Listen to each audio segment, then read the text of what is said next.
Duas observações prévias. Uma, para vos dizer do júbilo com que me encontro na alma mater da Universidade Portuguesa, Coimbra. A segunda, para um lamento. As funções presidenciais são, pela sua própria natureza, funções, por vezes, onerosas, pesadas. Tornam-se ainda mais pesadas quando se usa da palavra no termo de uma cerimónia em que tudo foi dito de forma eloquente e brilhante pelos oradores precedentes. Porque se olha para o texto e vê-se passagens inteiras daquilo que laboriosamente foi preparado durante dias, serem, de modo inultrapassável, abordadas, desenvolvidas, aprofundadas por esses oradores. O Sr. Provedor de Justiça, da ótica filosófico-penalista. O Sr. Diretor da Faculdade de Direito, com o estilo eloquente e exaustivo que o caracteriza, esgotando tudo quanto se poderia dizer acerca da história do abolicionismo, neste particular em Portugal. E a Sra. Ministra da Justiça, naturalmente, refletindo sobre facetas essenciais do tratamento do tema. O que resta, então, dizer? Perdoarão se aqui e ali não consiga ultrapassar algumas zonas de sobreposição aos precedentes oradores. Começarei por dizer que esta sessão, em boa hora, decorre em Coimbra. E só poderia decorrer em Coimbra. Não apenas por ser o que já referi do ponto de vista universitário, mas porque Coimbra é inseparável do papel de vários dos seus formandos, dos seus lentes, naquilo que seria uma transformação maior na história de Portugal e na história universal. De todos aqueles que exaustivamente o Sr. Diretor da Faculdade tratou, eu tinha modestamente selecionado um, mas obviamente a escolha é sempre questionável. António Aires de Gouveia, que aqui se formou em Direito e em Teologia, que, como ele recordava, percorreu praticamente tudo o que havia de curso honorum em várias áreas do poder em Portugal. Quando em finais de 1862 e princípios de 1863 foram distribuídos na Câmara dos Deputados os projetos de vários códigos penais, o Código Penal Civil, o Código Penal Militar, o Código Penal da Marinha Mercante, o Código Penal da Marinha de Guerra, todos eles prevendo a aplicação da pena de morte, ele, como disse muito bem o Sr. Diretor, não esperou pela discussão dos códigos. Em março de 1863, a propósito da discussão do orçamento, o que revela uma sagacidade própria de um ente de Coimbra, sabendo da importância do orçamento, que por vezes prevalece, rasteiro que pareça, prevalece relativamente aos monumentos jurídicos que são os códigos, apresentou uma proposta que foi de supetão subscrita por vários dos seus pares, dizendo, primeiro, fica abolida a pena de morte, segundo, é extinto o hediondo ofício de carrasco, terceiro, é arriscada do orçamento do Estado a verba de 49.200 réis para o executor. E manda a verdade que se diga que no momento da votação ficou desamparado, porque nem sequer a verba obteve a extinção do pagamento da verba, obteve aprovação. Não foi aprovada a abolição, não foi aprovado a extinção do hediondo ofício de carrasco e nem sequer foi arriscado do orçamento a verba, que naturalmente, de uma forma burocrática ou administrativa, teria de acompanhar aquele que a teria por remuneração. foi pioneiro, e é bom aqui recordá-lo, como tantos outros, 150 anos envolvidos no Colégio da Trindade. Mas eu gostaria de evocar duas personalidades de Coimbra, uma das quais foi já mencionada pela Sra. Ministra, que no nosso tempo se destacaram na evocação do significado histórico e humanístico da abolição da pena de morte. Refiro-me desde logo a uma das grandes figuras da Faculdade de Direito da Universidade de Coimbra do século XX, o Sr. Dr. Guilherme Braga da Cruz. Tivemos a ocasião de o homenagear há pouco na Academia das Ciências de Lisboa, numa cerimónia a que tive a honra de presidir, em que o Sr. Diretor da Faculdade de Direito de Coimbra, o Dr. Rui Marcos, proferiu mais uma notável intervenção que todos recordamos como uma das mais extraordinárias evocações até hoje feitas em torno da personalidade de Guilherme Braga da Cruz. A Guilherme Braga da Cruz devemos um estudo intitulado O Movimento Abolicionista e a Abolição da Pena de Morte em Portugal, datado de 1967. No trabalho de Braga da Cruz, revela-se toda a sua plenitude, em toda a sua plenitude, as qualidades que o notabilizaram como um dos mais notáveis historiadores do direito em Portugal. E ao lermos esse estudo, acompanhamos deslumbrados pela cultura do autor e pelo admirável estilo límpido e cristalino da sua escrita, a gênese da Carta de Lei, pela qual Dom Luís I sancionou o decreto das Cortes Gerais, já aqui referido, 26 de junho de 1867. O original do documento encontra-se nos arquivos nacionais da Torre do Tombo e todos os portugueses podem consultá-lo, pois está disponível através da internet, na página dedicada a estas comemorações dos 150 anos da abolição da pena de morte. Ao contemplarmos a sua caligrafia cuidada, lemos com um frémito de emoção o que a pena escreveu no artigo 1º daquela Carta de Lei. Uma frase singela e curta, onde se diz, tão somente, fica abolida a pena da morte. Através dessas brevíssimas palavras, Portugal colocava-se na vanguarda civilizacional da Europa e do mundo, sendo um dos primeiros países a inscrever no seu ordenamento jurídico a abolição da pena de morte para crimes civis.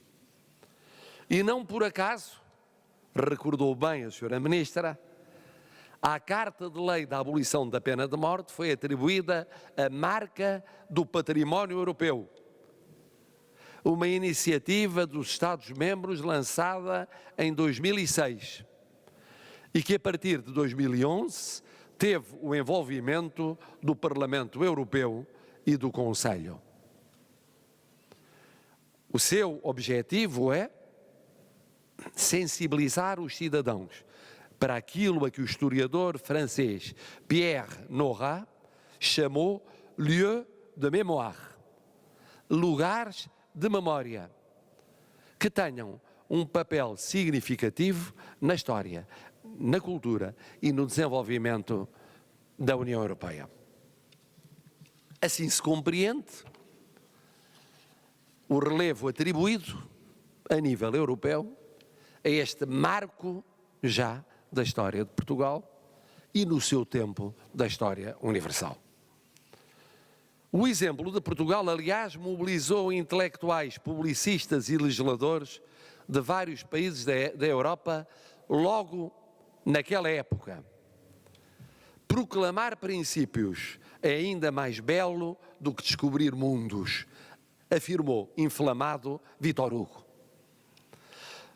Numa carta dirigida a Eduardo Coelho, fundador do Diário Notícias, que na sua edição de 10 de julho publicaria a missiva do autor dos Miseráveis, Vítor Hugo escreveu lapidarmente: está, pois, a pena de morte abolida nesse nobre Portugal, pequeno povo que tem uma grande história.